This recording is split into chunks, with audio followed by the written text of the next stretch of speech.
Monsieur Villard, depuis que vous n'êtes plus directeur du TNP, bien que vous restiez directeur du Festival d'Avignon, nous ici on vous a un petit peu perdu de vue. Alors, Jean Villard, que devenez-vous? Eh bien, d'abord, j'ai repris ma liberté. Un homme libre, c'est un homme qui n'est pas forcément inactif. Il a repris sa liberté, il est libre, il peut lire, il peut reconsidérer son savoir, son expérience. Ceci dit, il faut tout de même gagner sa vie. Et j'ai fait plusieurs mises en scène lyriques, 2 à la Scala, une à la Fenice, qui est le grand théâtre d'opéra de Venise, des travaux concernant le théâtre lyrique avec la RAI, c'est-à-dire la radio italienne, et puis une mise en scène encore récemment aux Arènes de Vérone au mois de juillet dernier. Et puis voilà. Il y a toujours Avignon, n'est-ce pas? Bien sûr. Qui est, bien que je ne mette pas en scène et ne joue pas, est une préoccupation constante, permanente. Et vous voilà parmi nous pour quelques heures encore. Qu'est-ce que vous êtes venu faire très exactement ici? Eh bien, avec le concours de M.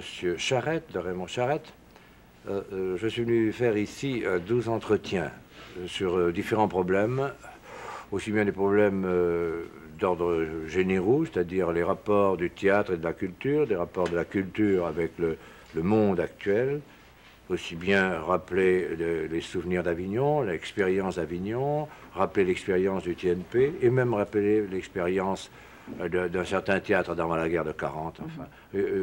Tout cela a rempli les 12 émissions. Jean Villard, comment se porte le théâtre en France et dans le monde en général? Bien, et moi je trouve qu'il se porte bien. Certains disent qu'il est en période de crise, mais le théâtre a toujours été en période de crise. C'est une preuve qu'il existe d'abord, n'est-ce pas? Quand on n'est pas tout corps humain, pas toujours, pas tous les jours, mais est en crise. Lorsqu'il n'a plus de crise, c'est qu'il est mort. Il est évident que le théâtre contemporain, depuis une dizaine d'années dans les pays de l'Amérique du Nord, notamment aux États-Unis, est en transformation, disons en Europe et notamment dans le mien, en France et au Canada, depuis 5-6 ans. Et que différents chemins se présentent à la nouvelle génération théâtrale pour accomplir cet acte théâtral qui existe depuis que l'homme existe. Au cours du mois de mai 68, qui a vu ce déferlement des jeunes, enfin, à travers le monde, le théâtre a été aussi contesté. Est-ce que c'est l'ancienne forme de théâtre ou le théâtre en général? Le théâtre en soi n'a pas été contesté. Au contraire, les jeunes se sont servis du théâtre pour contester les aînés. Ils ont contesté tout en bloc, c'est-à-dire, je suppose, si on pouvait le résumer, la société que vous nous avez faite, et dans laquelle nous ne voulons pas vivre telle qu'elle est, telle que vous nous la transmettez exactement. Évidemment, avec cette part d'injustice qui consiste à dire... est-ce que tous les aînés ont accepté jadis aussi cette société? Nous ne savons bien que non. Savez-vous, vous, ce que les jeunes voudraient trouver au théâtre? Ils le considèrent d'une façon plus précise que nous encore, comme un acte premier de communication avec la collectivité.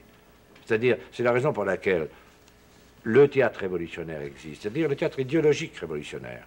Aussi bien le théâtre du nu, c'est-à-dire un théâtre de décomplexion morale, psychologique plus exactement, le théâtre de la révolution morale, et bien d'autres formes de théâtre.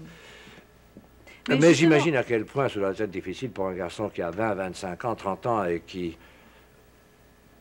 a des qualités de chef de troupe, des qualités d'interprète, de savoir non pas quel chemin il va prendre, mais comment il arrivera à convaincre le plus grand nombre. Un théâtre populaire, qu'est-ce que c'est? Oh là là, Bigre, c'est une question ample, n'est-ce pas? Voyez-vous, je crois que c'est peut-être un mot à supprimer désormais. Oui. J'en parle en connaissance de cause, si je puis dire. Autant c'était une chose très nécessaire d'accoler le mot populaire à un théâtre en 1951, date à laquelle j'ai pris le Théâtre National Populaire, j'ai pris la direction. Autant je pense peut-être de nos jours, c'est un mot un peu périmé. Le fait populaire reste, mais attention, c'est tellement galvaudé, tellement employé. N'importe qui peut dire je fais du populaire de nos jours sans pouvoir apporter des preuves qu'il le fait. Alors un théâtre qui s'adresserait véritablement au grand public, quelle qualité est-ce qu'il aurait? Doit être clair, immédiatement accessible par tous. Trouvez-vous que le théâtre actuellement soit clair? Il y a qui sont obscurs. Oui.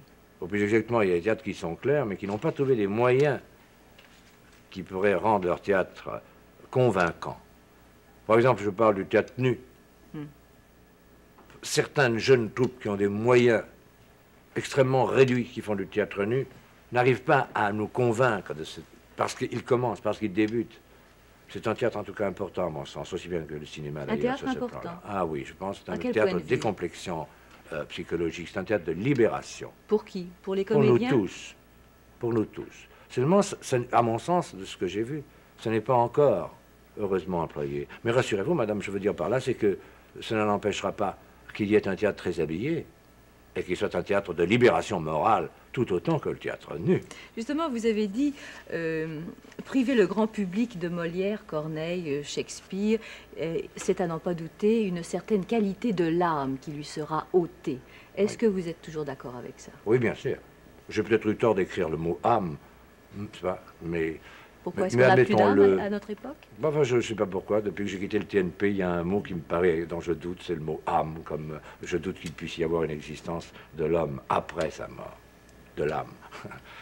Mais je ne me souviens plus de la question que vous m'aviez posée. Ce grand théâtre, ces grandes œuvres, ces grands textes, oui. Est-ce que vous croyez justement à leur valeur, à leur vertu? Bien sûr, et ils ont une valeur de libération aussi. C'est suivant quel est le bonhomme qui l'emploie, c'est suivant quel est l'acteur qui s'en sert, quel est le metteur en scène qui s'en sert. Mais pensez-vous qu'on puisse drainer au théâtre un jeune public ou un public qui n'est pas forcément intéressé par le théâtre? Je pense à un public d'ouvriers, de petits employés peut-être, par justement ces grandes œuvres. Bon, écoutez, ce sera toujours difficile dans les sociétés actuelles de pouvoir grouper un maximum d'ouvriers dans une salle de spectacle.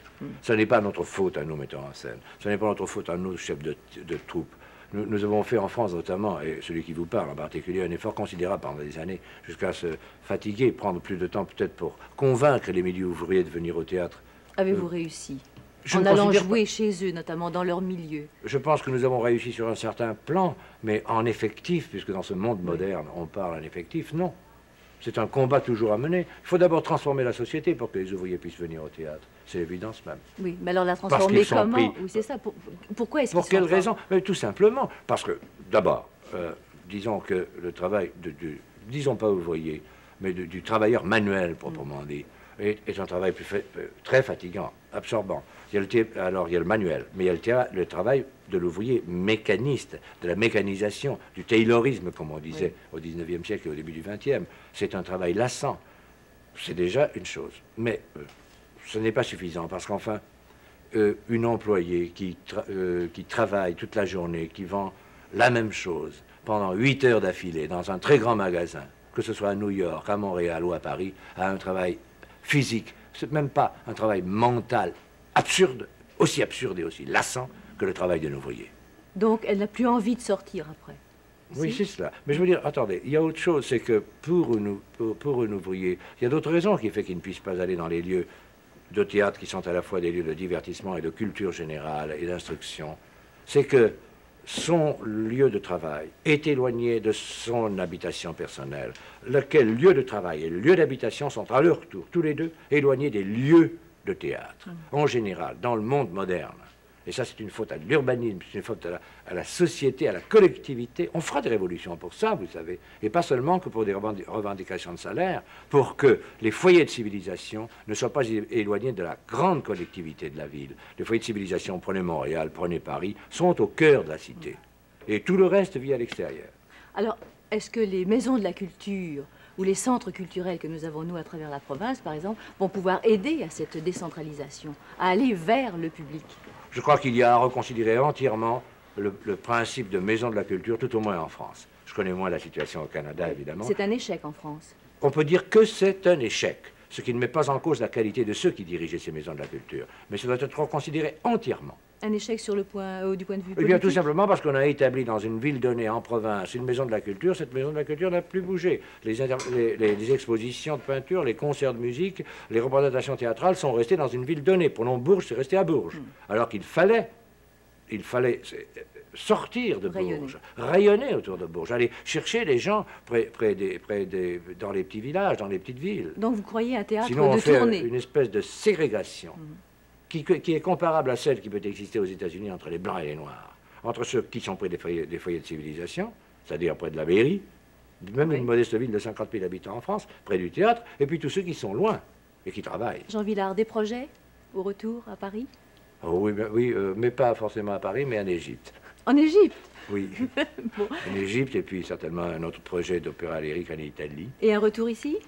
et certainement un retour ici avant 8 mois ou un an. Nous vous accueillerons avec grand plaisir. Merci Jean Villard. Merci à vous aussi.